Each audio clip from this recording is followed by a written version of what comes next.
Você está ouvindo Bala na Agulha. Em Amparo, exatamente 14 horas 29 minutos. Você continua a difusora com Bala na Agulha. Ligue para cá, 3807-2237.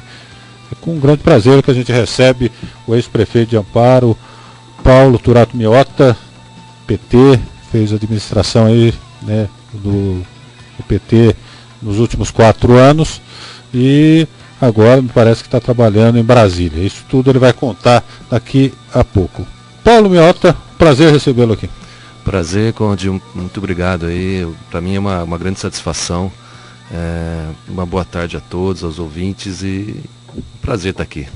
Isso aí, o que você anda fazendo agora? Me fala, parece que você está no gabinete da presidência da República. É mole o garoto? Não. Na presidência da República, o Palácio do Planalto, ele tem 3 grandes divisões, né? Que é a Casa Civil, com a ministra Gleice, a Secretaria-Geral da Presidência, que é o ministro Gilberto Carvalho, e a Secretaria de Relações Institucionais, com a ministra Ideli Salvati.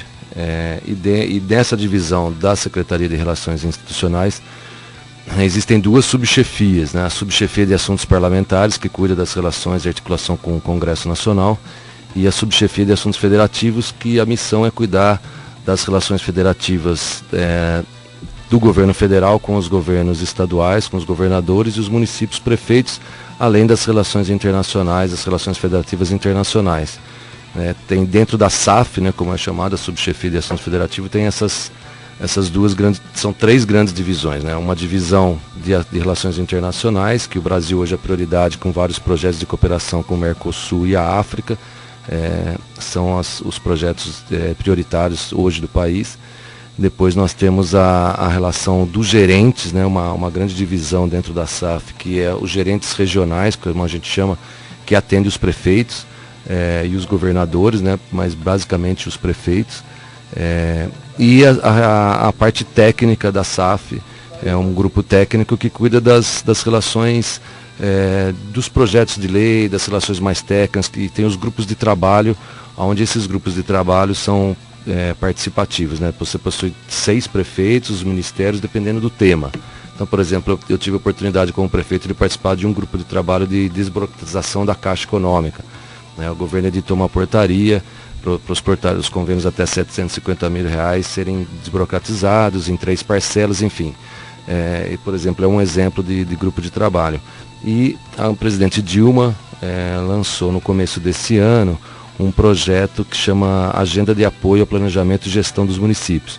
Por quê, Conde? Porque o governo federal, ano passado, foram mais de 6 bilhões de recursos e praticamente mais de 6 mil convênios assinados, e 2 mil não conseguiram cumprir esses convênios por somente não apresentar projeto, questões de licenciamento ambientais, quer dizer, de vários problemas. Então, ela propôs esse projeto para o governo federal estar mais próximo dos municípios, para poder ajudar e colaborar em vários temas importantes aí para o país. E aí eu tive esse convite, né? Acho que Amparo, nós assinamos mais de 70 convênios, nunca tivemos problemas em realização desses convênios com o governo federal. E aí essa experiência, eu tive a satisfação de ter esse convite e estou tendo essa experiência de trabalhar então nesse grupo técnico da Secretaria de Assuntos Federativos. É isso. É isso aí. Na verdade, você que faz esse meio campo com os prefeitos, é isso? Não. Isso existe o gerente. É o papo que está dizendo aí. Não. Existe os gerentes de região, né? Dentro da SAF, como eu expliquei. E aí o estado de São Paulo é atendido por uma pessoa, então os prefeitos procuram orientação. Quando esses gerentes precisam de informações técnicas, aí eles acessam nós, do grupo técnico, determinados projetos, convênios. Tem uma pessoa só para o PAC, outra que só cuida das emendas.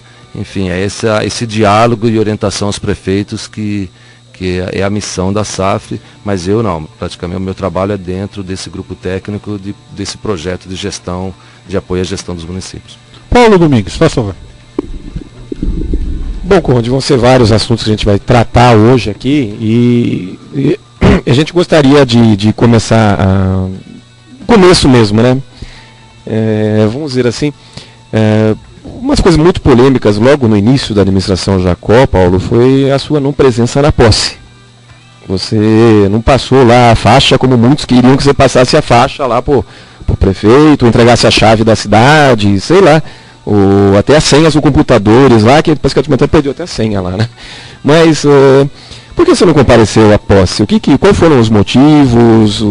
Foi alguma coisa pessoal? Quais foram os motivos que levaram você a não ir à posse do prefeito ou não fazer assim, passar a chave da cidade para o Jacó? Não, isso eu até conversei na época da transição com agora então o secretário Mário Auler. Mário Auler foi uma pessoa que sempre esteve presente na prefeitura, ele como assessor do Barros Munhoz, nós tivemos uma relação com o Barros Munhoz republicana, com o governo do estado, quer dizer, muitos recursos nós conseguimos também do estado através, e o Mário Auler sempre esteve presente, e quando ele foi o responsável pela transição, eu até comentei isso com ele. O problema, Paulo, é que eu tinha uma reunião na secretaria da própria presidência, logo no primeiro dia, né, eles queriam que eu assumisse já em janeiro, mas como eu já tinha acertado todas as minhas férias, eu fiquei de férias, teria um tempo para descansar aí no mês de janeiro, no dia 2 eu tinha que estar em Brasília, dia 2 e dia 3, e aí eu voltei para cá, na sexta-feira, enfim, eu pedi para ele que a gente fizesse um ato simbólico, né, porque eu não poderia estar aqui, que eu já iria viajar no dia 1º. Aí eu pedi para que fosse feito um ato simbólico no dia 28, na sexta-feira, onde a gente faria esse ato simbólico de entrega das chaves, tal, devido a esse compromisso. Mas aí, por falta de agenda do próprio prefeito, a gente não conseguiu fazer. Mas apenas foi esse motivo que eu tinha solicitado essa agenda anterior ao dia 1º. Meu amigo Murilo, sua pergunta, por favor. Boa tarde, Paulo, seja bem-vindo. Primeiramente, o Diogo Canina mandou um abraço, aniversário dele hoje, e ele questionou qual seria o plano de expansão de ciclovias na cidade, se existia um plano de mobilidade urbana e o que você acha que vai ser feito daqui em diante. Então, o plano de mobilidade urbana, inclusive dentro do plano diretor, se você olhar o plano diretor da cidade que foi feito em 2006, nós dentro do plano diretor, lá existem 4 macroplanos, que a prefeitura deveria fazer os 4 macroplanos. Quais seriam esses 4 macroplanos? Né? Habitação, mobilidade, que é trânsito e transportes, saneamento e a parte de desenvolvimento econômico. Então, nós, em 2007, ainda o ex-prefeito César Pagan iniciou o plano de mobilidade, teve várias audiências na Câmara, eu até participei de várias delas, e foi desenvolvido um plano de mobilidade para Amparo, considerando um veículo por habitante. Né? A previsão do país naquele momento, em 2007 e 2008, foi um grande crescimento, né? A frota brasileira ela dobrou nos últimos 10 anos, e Amparo, que tinha 23 mil veículos em 2001, hoje tem 47 mil veículos, praticamente em 10 anos nós praticamente é um veículo por habitante. Então foi desenvolvido um plano participativo, inclusive com audiências públicas na Câmara Municipal, onde se propôs um plano onde considerando um habitante por um veículo por habitante, que é o que o país praticamente já está alcançando. Esse plano a Prefeitura possui, isso toda a engenharia da Prefeitura tem esse plano. Ele propõe então, e nós começamos a iniciar esse plano. Então ele propõe o sistema binário na área central. Por que o sistema binário na área central? Hoje Amparo, durante o dia, o comércio local, todos os bancos aqui, praticamente 15 mil pessoas estão nessa área central durante o dia. Cara. Então foi proposto o sistema binário, uma rua desce, a outra sobe, não ter mão dupla. Para quê? Para poder a segurança do pedestre. Então, esse foi proposto, o avanço das calçadas, as ciclopistas, foi proposto isso. O Parque Linear é o outro projeto desse plano de mobilidade. Né? Esse Parque Linear, o projeto todo ele começa ali, próximo, indo para Hipocampo, depois até do trevo de Serra Negra, ali a primeira ponte, né? Na verdade esse projeto possui 6 pontes no Camanducaia, as marginais externas seriam duplas, e nós fizemos os trechos até o trecho 3, né? Nós fizemos desde aqui do posto de saúde até o Silvestre. Então esse projeto ele vai até o Santa Maria do Amparo. É um projeto de pista dupla com 6 pontos interligando a marginal interna e depois posteriormente a duplicação da SP-95. Então esse projeto é o plano de mobilidade que nós fomos executando. O plano de mobilidade virou um marco legal, então esse plano está pronto. E agora ele precisa virar lei, porque todas as prefeituras até 2015 serão obrigadas a ter plano de mobilidade com leis aprovados na Câmara Municipal e com conselhos acompanhando o plano de mobilidade. Então o projeto foi esse. A ciclopista, né, até um abraço ao Diogo. O Diogo foi uma pessoa que nos ajudou muito na própria projeto do Ralph aqui, enfim, uma pessoa realmente fantástica.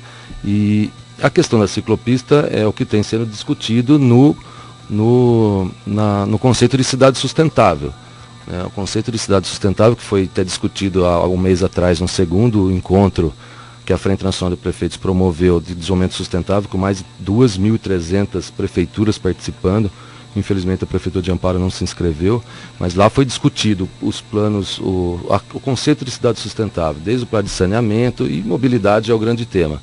Então o conceito é que uma cidade sustentável ela tem que pensar no carro, no pedestre, nas calçadas, nas ciclopistas, e que as novas cidades sustentáveis elas tenham ciclopistas, calçadas, valorização do pedestre e de tipos de transporte coletivo integrados. Quer dizer, o ideal é que todas as ruas, sejam pensadas nesse modelo de ciclopistas, calçadas, avenidas, ruas. Então o nosso projeto era nesse caminho, interligar a cidade com ciclopistas, que é uma outra possibilidade de transporte, ainda mais cidades pequenas, cidades menores, né? Esse era o nosso projeto. O que será feito é difícil eu dizer, né? Porque eu praticamente nesses 5 meses eu tenho um envolvimento muito grande nesse projeto. Inclusive eu fiquei responsável dentro de elaborar esses planos de trabalho com os municípios. A minha responsabilidade é a região norte, né? Então eu estou muito envolvido com os municípios da região norte. Então eu não sei qual é o projeto que a Prefeitura tem. Agora a Prefeitura, nós deixamos esse plano, está na engenharia, e em 2015 tem que virar lei, né? Isso aí, Paulo.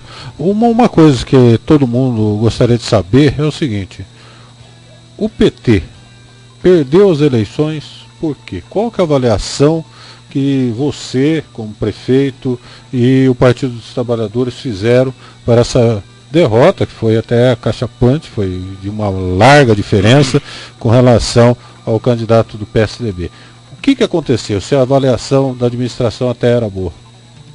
Então, Conde, eu acho que uma eleição você ganha ou perde, são várias causas, né? Eu até falei isso já algumas vezes na própria reunião do partido. Eu acho que teve um editorial do Paulo no jornal Tribuna, cara, há um tempo atrás. Eu acho que o Paulo foi perfeito na análise, né? Primeiro, a nossa administração, ela fez uma administração, e principalmente na minha gestão até, demasiadamente técnica, cara. Eu acho que foi uma Isso foi uma falha? Não é uma falha. Eu acho que assim, Paulo, Conrad, hoje você tem que ter, hoje um gestor público, um prefeito, o ambiente de trabalho hoje, com todas as legislações e o que tem que ser cumprido, cara, você não dá para ser mais um administrador extremamente só político, né? Eu acho que isso é a coisa já ultrapassada. Quem faz um administrador só político vai ter sérios problemas. E também não pode ser demasiadamente técnico. Eu acho que quando eu digo político você tá presente na sociedade, debatendo os temas, colocando pontos de vista, quer dizer, tendo uma participação popular efetiva. Eu acho que esse foi a nossa grande falha, cara. Eu acho que nós distanciamos demais da população, dos conselhos, da participação popular. Não conseguimos ter um projeto efetivo de participação popular para explicar, né, os projetos, o que nós estamos debatendo. Eu acho que as conferências, ela não chega na ponta, é um dispositivo importante de participação popular, mas ela não chega no bairro mesmo, na discussão. Então eu acho que esse foi o principal problema, né, esse distanciamento que nós tivemos da população. Tem outras causas que, claro, eu acho que a minha não reeleição, né, eu acho que isso não é uma coisa comum, né, também de não estar na reeleição. A Ana Maria, que eu acho que é uma pessoa fantástica, né? Eu acho que foi uma pessoa que esteve com a gente praticamente desde o início, né? Quando você sabe da capacidade dela, o empenho dela, o trabalho dela, mas essa coisa dela não ser daqui, acho que teve um pouco dessa resistência também, ela de ter vindo de fora. Enfim, eu acho que tem todo um contexto que levou a isso. É um pouco essa minha avaliação. É que você não gosta de carregar criancinha, é isso? Paulo Domingues. Carregar a criancinha, como também até dançar capela, né? Não dança também, né? Então é isso também, né? Mas o Paulo, na Câmara Municipal se falou muito, até no final do seu mandato, nós fomos lá conversar com você fala assim, olha, nós estamos deixando aí as contas pagas e 6 milhões em caixa tal para o próximo prefeito. Aí depois de passado quase 2 meses, logo que tiveram inícios aí a Câmara Municipal, as sessões, veio um vereador, o pastor Ezequiel, o vereador Ezequiel, o seguinte, olha, não era 6 milhões não, isso nunca existiu. Lá existia assim 6 milhões de contas a pagar, tinha o dinheiro em caixa, mas os 6 milhões em contas a pagar. Como é que foi realmente isso aí? Realmente você deixou 6 milhões, deixou 6 milhões em dívida? Você podia falar realmente o que é realmente, o que aconteceu? Porque parou uma dúvida em relação a isso, né? Porque o que eu entendi foi o seguinte, ele também esqueceu de falar que tinha o dinheiro para entrar também, né? Logicamente. Então, eu gostaria que você explicasse um pouquinho isso aí, colocasse realmente vamos dizer assim, uma explicação sobre isso, né? Claro. Olha, eu até trouxe aqui, né? Eu acho que hoje a lei da transparência, que agora está valendo, né? A partir do mês passado, agora a lei de transparência, qualquer cidadão pode pedir qualquer informação e se em 15 dias a prefeitura ou qualquer órgão público não oferecer, você pode entrar na justiça, requerer mandado de segurança, enfim. Mas muito antes da questão da lei de transparência, eu até trouxe aqui o portal federativo da Presidência da República. Se você entrar no portal federativo da Presidência da República, você digita lá no final do site o nome Município de Amparo, Estado de São Paulo, e você tem esse relatório que eu estou em mãos aqui. Que você pode ver todos os convênios de 1º de janeiro de 1996 até 20 de maio de 2013, cara. São 27.197.097 reais e 13 centavos. Então, se você tirar a parte de 99 que eu trouxe aqui também, quando nós não administramos a Prefeitura de Amparo, aqueles 4 anos, o que a Prefeitura conseguiu de recursos é em torno de 300 mil reais, mais ou menos. Tirando 300 mil reais, sobra quase 27 milhões ainda, que em 12 anos nós tivemos de convênios assinados. Desses 27 milhões, aqui não está saúde e educação ainda, que eu vou mostrar no relatório à parte, saúde e educação. Desses 27 milhões que está no portal federativo da Presidência da República, muitos desses recursos nós deixamos que ainda não começaram a execução. Tem muitos convênios assinados que são esses recursos, que uma parte chegou, que dava esses 6 milhões que nós deixamos, e ainda tem para chegar quase mais 15 milhões de reais em convênios assinados, contando com saúde e educação. Então, está no portal federativo da Presidência da República. Então as pessoas podem acreditar, não precisa acreditar em mim, ou acredito na administração, ou acredito no portal de transparência da Presidência da República. E esse é um outro relatório onde traz o nome do prefeito. Então aqui todos os recursos que Amparo celebrou, e na frente veio o nome do prefeito, de quem conseguiram os recursos. Se vocês quiserem ver aqui, só tem o nome meu, do César Pagan, e das entidades aqui. Então todas as obras que estão sendo executadas agora foram recursos que nós deixamos, que está aqui nesse relatório da Presidência. E é mais ou menos normal mesmo, né? Porque sempre no primeiro ano, claro, pega-se... E aqui, não, mas só estou dizendo isso para mostrar que foi quem falou que não deixou, então aqui está a parte da saúde, por exemplo, unidade de saúde do Jardim América, do Figueiro, do Centro do Pinheirinho, que algumas nem começaram a execução ainda, estou acompanhando aqui no relatório, Arcadas, Jardim Silvestre 2, unidade de pronto atendimento, nem começou, nós deixamos recursos para um PA, aqui para ter uma UPA, dentro do projeto da saúde, enfim, está aqui também, e aí você tem um relatório com a situação da execução da obra. Então a gente tem todas essas informações, e isso não é uma informação exclusiva minha, isso está à disposição de qualquer cidadão, também, né? Tudo. Aqui tem todos os recursos, aqui é só federal, e nós deixamos ainda, tem recursos, por exemplo, do governo estadual aí também, né? Enfim, é isso. Então, quando eu também me falaram que tinham deixado dívidas, eu também achei muito estranho, porque não é esse o relatório que está aí, a Caixa Econômica também tem isso, enfim. É isso que eu queria mostrar aqui. Agora as pessoas podem acessar o portal federativo e pode ter acesso a todos esses documentos. Todas essas informações, né? Serginho mandou um abraço para você, ele é lá do Brumado. Ele disse que no ano passado você conversou com ele, disse que ia fazer alguns serviços no bairro do Brumado e não ocorreu esses serviços. Por quê? Não, o Brumado é um loteamento irregular, né, Conde? O que nós conversamos com um dos moradores foi procedimentos de como que a gente pode executar alguma coisa emergencial no Brumado. Eu lembro que eu conversei realmente com vários moradores de lá, nós tivemos uma comissão, isso foi realmente no segundo semestre do ano passado, e foi encaminhado o procedimento para poder fazer obras em loteamentos irregulares, que você tem que ter toda uma justificativa, a gente manda para o Ministério Público, se ele está convencido disso, você consegue fazer, por exemplo, pegar um aluno no transporte escolar, isso nós conseguimos fazer em vários bairros, tentar melhorar, porque o transporte escolar não chegava, mas em loteamentos regulares sempre foi a nossa política, a gente nunca fez benfeitorias em loteamentos regulares, porque isso é contra a legislação, inclusive. Mas, Paulo, o Jacó, a administração do Jacó, acho que até o Murilo pode confirmar aqui, já está passando a máquina lá no Sem Terras. Pode, isso daí ele tá sendo irregular, então? O Murilo pode confirmar.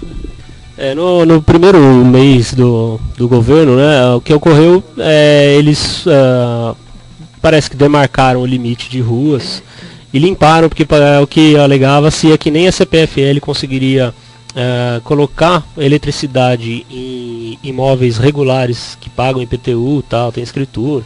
Isso é o que eles alegam, né? Eu não tive acesso a documento nenhum. E então eles teriam que abrir as ruas para a CPFL saber onde que ia colocar o poste, esse tipo de questão. E estaria em planejamento colocação de uma caixa d'água para fornecimento de água e tal.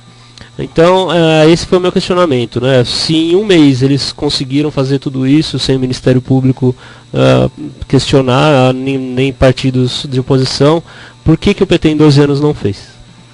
Então, eu volto a dizer, a questão do loteamento irregular, se você fizer obras no loteamento irregular, inclusive você está admitindo que você concorda com a irregularidade. E o que acontece? O proprietário do loteamento irregular pode ter uma ação na justiça dizendo, olha, a prefeitura está admitindo que vai fazer obras em loteamentos irregulares. Não que a prefeitura não possa fazer obras em loteamentos irregulares, mas ele tem que fazer toda a obra e depois cobrar do loteador, é uma das possibilidades, mas tem que fazer tudo. Agora, tudo eu falo, é água, esgoto, luz, asfalto, drenagem, quer dizer, nenhuma prefeitura tem recurso para fazer obras desse porte com recursos próprios num loteamento, em qualquer loteamento. Então, esse é o procedimento, né? Se a prefeitura fizer isso, ela pode sofrer uma ação e aí ela pode estar admitindo que ela é a culpada por fazer isso, e aí tem que assumir realmente toda a infraestrutura. A outra questão é que se de repente, em algum momento, que no caso eu não sei qual é o loteamento que você está colocando. É o Planalto da Serra. Se de repente, foi o que eu falei, se teve uma justificativa disso, conversaram com a promotoria e foi autorizado porque a ambulância não chega, o transporte escolar não chega, enfim. E aí pode ter sido autorizado fazer também. Então teria que ver, ter essa informação para a gente poder saber se isso. Agora, nosso procedimento foi igual para todo mundo.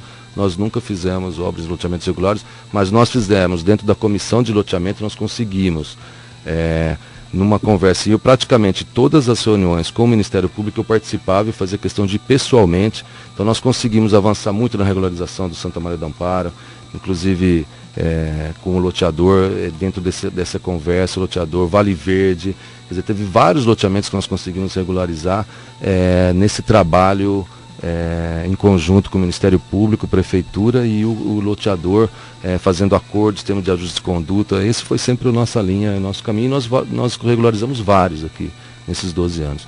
Loteamento irregular, vocês sabem disso, realmente é um grande problema para Amparo, foi um grande problema. Quando nós assumimos aqui em 2001, eram mais de 30 loteamentos irregulares, e não dá para ir aprovando o loteamento dessa maneira. Enfim, nós tivemos que fechar a cidade para tentar resolver esse problema, e nós avançamos bastante em muitos loteamentos. Paulo, o Carlos, ele fez uma pergunta via Facebook, que é o seguinte: há um tempo atrás houve uma denúncia, né, do pessoal do SAI, dizendo que o Mercado Velho aí, né, o pessoal de lá não pagava água. O que você tem a dizer com relação a isso? Foi um convênio? Por que o pessoal lá que assumiu o mercado lá, que todos que estão ali não pagam água? Porque a legislação nossa, Conrad, ela determina que a água ela vem em nome do proprietário, cara. Aí, no caso, o mercado é o proprietário, a prefeitura. Quando a prefeitura fez a concessão, cara, nós embutimos todo o valor disso no aluguel, né? Então esse foi o nosso cálculo, e esse foi o que nós fizemos, foi o trabalho. Não vai então, precisar quebrar lá e pôr idômetro? não vai precisar. Não, no projeto não tinha isso. Agora, se colocou, é uma decisão agora pública da prefeitura, mas o projeto foi isso, nós respeitamos a legislação. E estava previsto em contrato isso? Já Sim, estava embutido? na hora da concessão, todo o aluguel, isso como o nome vem em nome da prefeitura, é o proprietário da prefeitura, isso nós praticamente ficou autônomo, foi implícito isso, entendeu? Entendi. Tem aí gente já falando da cobrança da luz, né? A Rosilei falando que tem gente que vai sentir saudade do PT daqui 4 anos, etc. Mas a questão da taxa da luz e com relação a empréstimos que você deixou passar, a gente vai comentar mais tarde. Paulo Domingues. Paulo, com relação aí a gente vê, até nós publicamos no jornal A Tribuna, a relação aí dos cargos de confiança. O Jacó, em praticamente 100 dias de governo, naquela ocasião que nós publicamos, ele estava com quase 90 cargos de confiança. Deve ter chegado a 100 agora, vamos dizer assim, quase 6 meses de governo. E a gente percebeu também que muitos dos cargos exonerados, ficou comprovado aquilo que você falava, que eram realmente cargos de carreira da prefeitura. Você acha que essa nomeação, vamos dizer assim, porque o Jacó agora ficou com o cargo de confiança e o cargo de carreira também lá, logicamente recebendo menos o de carreira que foi exonerado. Mas você acha que ele pode ter dificuldade no folha de pagamento daqui a alguns meses, porque onde tinha um agora tem 2? Vamos dizer assim, essa foi a conta que todo mundo está fazendo. E a gente sabe que a Constituição estabelece que o município pode no máximo gastar 51% da sua receita com folha de pagamento. Você acha que ele pode ter dificuldade? Só emendando algumas perguntas que foram feitas no Facebook e a gente gostaria de acrescentar junto. Qual era o critério na sua administração para a contratação de cargo de confiança? Era só de confiança, era político, era técnico? Como que era visto isso daí? Porque na administração atual, vários acordos políticos, a gente vê claramente, né? Campinas, Jaguariúna, Pedreira, Santo Antônio de Poços, pessoas vindo para cá para assumir o cargo, né? E o Jacó tem essa pode fazer, né? Porque é cargo de confiança do prefeito, né? E me parece que é mais no âmbito político de acordo. Como que era tratado isso na administração sua e antes do Pagan? Então, Conde, eu acho que e essa questão dos cargos de confiança, se você fizer um estudo, não precisa ser muito abrangente, inclusive, você vai ver que isso é um problema da estrutura política brasileira, né?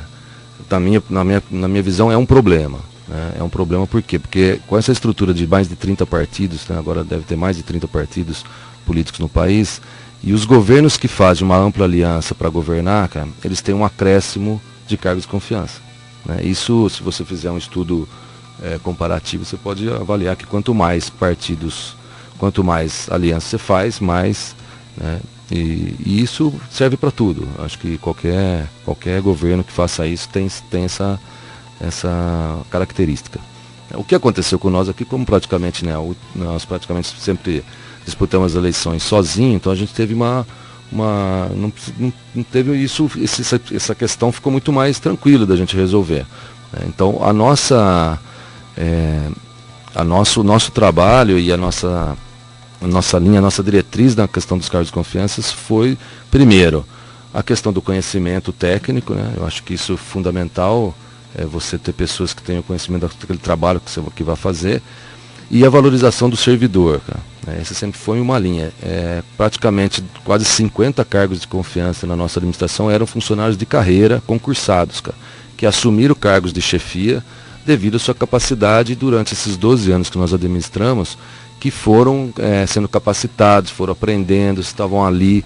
Quer dizer, isso deu uma continuidade da administração pública. Principalmente nós tínhamos 5 secretários de carreira, inclusive, né? 5 secretários que eram cargos de carreira e que assumiram num processo de amadurecimento, de capacitação dentro da prefeitura. Então essa foi a nossa linha. Com isso, cai naquilo que o Paulo falou. você tem um cargo de carreira que ganha R$1.000, quando ele assume um cargo comissionado ganhando R$2.000, ele deixa de ganhar o R$1.000 dele, que é de carreira, e vai ganhar R$2.000. Quando você demite ele e coloca outro, você vai ter um acréscimo de R$1.000 na folha. Né? Esses 50 cargos, se todos eles foram demitidos e eles continuaram na prefeitura, com certeza vai ter um custo de 1 milhão, 1.200.000, a gente até tinha já feito esse custo. Então vai ter um acréscimo da folha de 1.200.000, porque isso é matemática. É só você tirar o cargo, ele continua lá, então vai ter um acréscimo de 1 milhão na folha em um ano. Então isso é fato. É bem próximo que o prefeito quer arrecadar com a taxa de iluminação. Então, quer dizer, isso vai acontecer se realmente todos ficarem. Eu sei que alguns não devem ter ficado, pediram demissão, mas enfim, mas a conta é mais ou menos essa. Então a nossa linha quando foi sempre essa valorização. Eu acho que uma vez a própria tribuna publicou isso, uma comparação com as cidades da região. Nós tínhamos, em relação ao número de funcionários da prefeitura, em torno de 5%. Né? Quando você somava os cargos ainda que eram de carreira, isso caía mais ainda. Enfim, essa sempre foi a nossa diretriz aí, quando a gente chamava e colocava as pessoas. Murilo. Eu queria que você explicasse uma coisa que foi colocado por gente do atual governo, com relação a uma área pertencente à Coab Bandeirante. Eu achei até uma acusação meio grave. Cresce. Que era uma área que a prefeitura teria preferência de compra, que teria uma estrutura já quase que completa para a implantação de casa popular, e que a prefeitura abriu mão disso para um particular comprar. Isso foi passado pelo Congetab. O que você pode falar disso? Primeiro, a Coab, se a área que eu estou pensando é uma área perto lá no São Dimas, uma área de São Dimas que era da Coab Bandeirantes. A Coab, e aí tem uma questão, né, porque a Coab Amparo é sócio da Coab. Né, são 15 cidades, né, eu até fui presidente do conselho da Coab, né, na última gestão. E a Coab tem uma dívida enorme, cara, que essa dívida deve acontecer agora em 2015, 2016 deve finalizar essa dívida. E aí a Coab começou a vender vários terrenos e colocou esse terreno à disposição. Lógico que sempre oferece para a prefeitura, porque a prefeitura, como um ente público, não precisa licitar. E aí, com o valor que colocaram do metro quadrado, né, em torno de R$300 o metro quadrado, a prefeitura não tinha condições de compra desse terreno. E aí o que foi colocado pela Coab Bandeirantes é que quem tiver interessado, a Coab se dispõe a vender. E se dispõe a vender como? Com licitação. Não é porque você pode ter, você está interessado em comprar esse terreno, então você procura a Coab, porque a Coab vai licitar o terreno e eles vão fazer essa compra através de licitação, que é o processo de seleção para todo mundo participar. Então não tem essa questão de você estar oferecendo o terreno. Né? Então a Coab ela tem que licitar, é obrigado em lei, porque o Tribunal de Contas inclusive faz auditoria na Coab.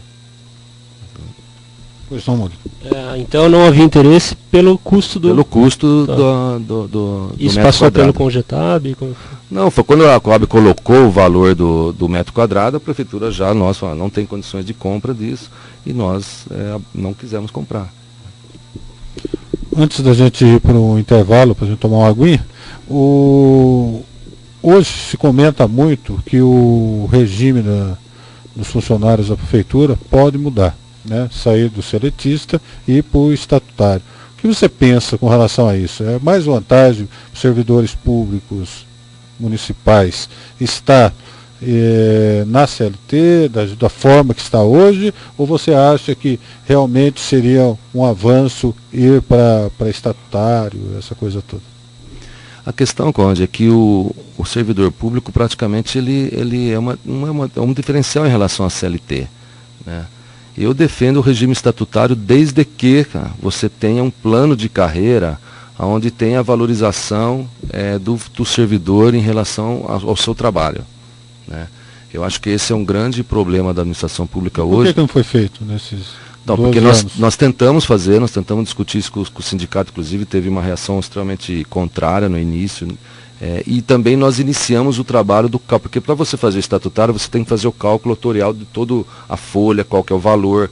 E aí nós fizemos um trabalho com a Caixa Econômica Federal e a Caixa Econômica Federal avançou nessa direção de ter esse trabalho concluído.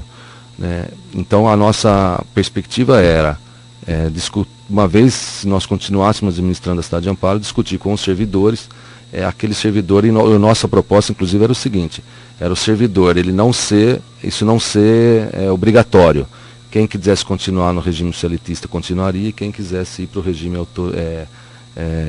estatutário também iria. Então essa era a nossa proposta. Então, primeiro, porque você tem que fazer todo o cálculo do tamanho desse fundo, e depois também você tem que fazer o plano de ação, aprovar ali na Câmara. Então, inclusive, esse é um dos produtos que nesse programa de apoio à gestão nós estamos trabalhando, né? Nós estamos oferecendo para o município isso, porque nós entendemos que o regime estatutário, ele se ele for bem elaborado e bem administrado, ele pode ter um avanço de recursos para os servidores, aqueles que realmente têm uma produtividade, que é poder ter avaliado e poder ganhar mais e ter seus benefícios, daquele outro que não tem uma avaliação em relação àquele que trabalha.